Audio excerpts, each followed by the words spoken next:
1917 లో అనుకుంటా బెంగాల్ రైటర్ శరత్ చంద్ర చటోపాధ్యాయ ఈయన దేవదాస్ అనే నావల్ రాసినాడు. దీని గురించి ఆల్మోస్ట్ అందరికి తెలుసు. ఇది ఎంత సెన్సేషనల్ కూడా మీకు ఐడియా ఉంది. మళ్ళీ దీన్ని బేస్ చేసుకుని రా అండ్ రస్టిక్ గా యాక్షన్ బ్యాక్ డ్రాప్ లో ఒక సినిమా చేయొచ్చు అనే ఐడియానే చాలా క్రేజీగా ఉంది. లోకేష్ కనకరాజ్ డైరెక్టర్ గా కాకుండా హీరోగా యాక్ట్ చేసిన డీసీ మూవీ చూశాను. కొన్ని సినిమాలు చాలా స్ట్రాంగ్ స్టోరీతో టెక్నికల్ గా యావరేజ్ ఉన్నా కూడా మనకు నచ్చుతాయి. ఇంకొన్ని సినిమాలు లైన్ మాత్రం చాలా తిన్నుగుంటుంది, బట్ టెక్నికల్ గా బ్రిలియంట్ గా ఉంటుంది. ఇలాంటి మూవీస్ కూడా నచ్చుతాయి.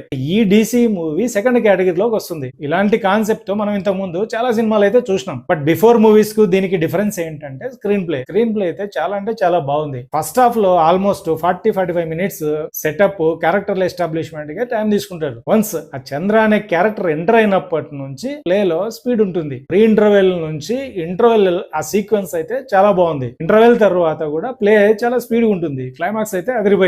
నచ్చిన విషయాలు, ఫస్ట్ స్క్రీన్ ప్లే చాలా తక్కువ క్యారెక్టర్లు ఉన్నాయి. ఈచ్ అండ్ ఎవ్రీ క్యారెక్టర్ కు ఒక ఇంపార్టెన్స్ అయితే ఉంది, ఒక పర్పస్ ఉంది, వాళ్ళకు ఒక స్ట్రగుల్ ఉంటుంది. నెక్స్ట్ లోకేష్ కనకరాజ్ ఫస్ట్ ఈ సినిమా ఓపెనింగ్ అయినప్పుడు కావచ్చు, టీజర్ వచ్చినప్పుడు, ట్రైలర్ చూసినప్పుడు తమిళ డైరెక్టర్లకు ఆల్మోస్ట్ అందరికి హీరో కావాలని ఒక ఇచ్చి ఉంటుంది. సో ఇది కూడా ఆ పరంపరలో వస్తున్న ఇంకో సినిమానే అని పెద్ద ఇంట్రెస్ట్ కూడా రాలేదు. కానీ సినిమా చూసిన తర్వాత ఒక 10 మినిట్స్ కి ఆ ఒపీనియన్ అయితే మారిపోతుంది. ఈచ్ అండ్ ఎవ్రీ క్యారెక్టర్, అన్ని క్యారెక్టర్లు కూడా చాలా గ్రౌండెడ్ ఉంటాయి. One of the best character Chandra character. ఈ క్యారెక్టర్ కావచ్చు, క్యారెక్టరైజేషన్ కావచ్చు, అదిరిపోయింది. లిటరల్ గా సినిమాలో ఈ క్యారెక్టర్ ఎంటర్ అయినప్పటి నుంచే ఒక చిన్న వైబ్ అయితే స్టార్ట్ అవుతుంది. సినిమాటోగ్రఫీ చాలా బ్యూటిఫుల్ గా ఉంది. విజువల్స్ కావచ్చు, కలర్ ప్యాలెట్ కావచ్చు, కంపోజిషన్స్ కావచ్చు, ఇవన్నీ చాలా అంటే చాలా బ్యూటిఫుల్ గా ఉన్నాయి. అనిరుద్ధ్ నీకు దండం స్వామి, ఏంది స్వామి ఆ బీజిఎం, అసలు దుమ్ము దులిపిన బీజిఎం అనేది సినిమాకు ఎంత ఇంపార్టెన్స్ ఈ సినిమా చూసిన తర్వాత బాగా అర్థమవుతుంది. లిటరల్ గా ఈ బీజిఎం లో ఒక 5-6 సీక్వెన్స్లు అనుకుంటా, ఇవి నన్ను ఇంటికి వచ్చిన తర్వాత కూడా కీప్ ఆన్ హాంట్ చేస్తూనే ఉన్నాయి. డైలాగ్స్ కూడా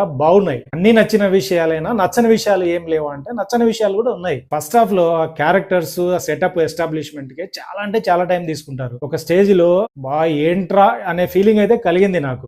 కొన్ని సీన్లను చెక్కుతా ఉంటారు, అంటే చాలా పోయిటిక్ గా చాలా బాగున్నాయి. బట్ ఏంటంటే ఎంతసేపటికి అది మూవే కావు, సీన్లు పేషెన్స్ అయితే టెస్ట్ చేస్తుంది. ఆ చంద్ర అనే క్యారెక్టర్ ఎంటర్ అయ్యేంత వరకు యాక్షన్ ఎపిసోడ్స్ అప్పుడు బాగుంటుంది, బట్ రిమైనింగ్ అయితే కొంచెం కాదు చాలా స్లోగానే మూవ్ అవుతుంటుంది. నెక్స్ట్ హీరోకు ఆ మెయిన్ పోలీస్ ఆఫీసర్ ఎవరైతే ఉన్నారో ఆ క్యారెక్టర్, వీళ్ళిద్దరి మధ్యన కాన్ఫ్లిక్ట్ ఇంకా కొంచెం స్ట్రాంగ్ ఉంటే బాగుండేదేమో అనేది నా పర్సనల్ ఫీలింగ్. నెక్స్ట్ సినిమాలో చాలా ప్లేసెస్ లలో మనకు తమిళ నేటివిటీ గట్టి కొడుతుంటది, కొన్ని చోట్ల డైజెస్ట్ కూడా కాదు. దాంతో పాటు వైలెన్స్ కూడా చాలా ఎక్కువ ఉంటుంది. ఓవరాల్ గా డీసీ మూవీ అయితే నాకు నచ్చింది. బట్ ఇది అందరికీ నచ్చుతుందా అంటే కష్టమే. ఇది అందరి మూవీ అయితే ఖచ్చితంగా కాదు.